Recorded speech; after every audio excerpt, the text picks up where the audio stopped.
మంత్రి గారి వ్యవహారశైలి ఏ రకంగా ఉండే ఒక మంత్రిగా ఉండి ఎన్నికలను వైలేట్ చేయడం అనేది పోలీసులతో గేట్ ద్వారా వాగ్వేదం అందరికీ చెకింగ్ చేసి పంపుతుండ్రు. కానీ ఆయన తీసుకొచ్చిన మనుషులను చెకింగ్ చేయకుండా సెల్ ఫోన్లు తీసుకోకుండా సెల్ ఫోన్ లోపలికి పంపడం వాళ్ళ లోపల సెల్ ఫోన్ల ద్వారా పోవడం ఇది ఎన్నికల ఉల్లంఘన కాదా అని నేను అడుగుతున్నా. ఎంత ఉల్లంఘన చేయాలో అంత ఉల్లంఘన కరీంనగర్లో జరిగింది.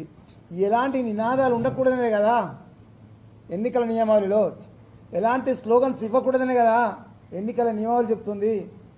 ముఖ్యంగా కండవాలు వేసుకొని రావడం. నేను అబ్జెక్షన్ చెప్పుడు కాదు, కండవాలలా పోలీసు వాళ్ళే సబ్ ఇన్స్పెక్టర్ స్థాయి వాళ్ళు అబ్జెక్షన్ చెప్తే పై స్థాయిలో కండవాలు ఉండని అంటుండ్రు.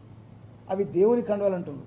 నేనేమంటున్నా అంటే దేవుని కండవాలో వేసుకున్నా కూడా అది నేరం కిందికి వస్తుంది.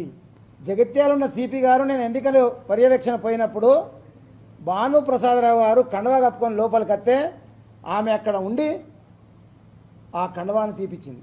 నేను చెప్పున్నా అక్కడ. హాయ్ ఫ్రెండ్స్, మా టుడే టుమారో యూట్యూబ్ ఛానల్ చూస్తున్నందుకు చాలా థ్యాంక్స్. మరిన్ని లేటెస్ట్ వీడియోస్ కోసం వెంటనే సబ్స్క్రైబ్ చేయండి.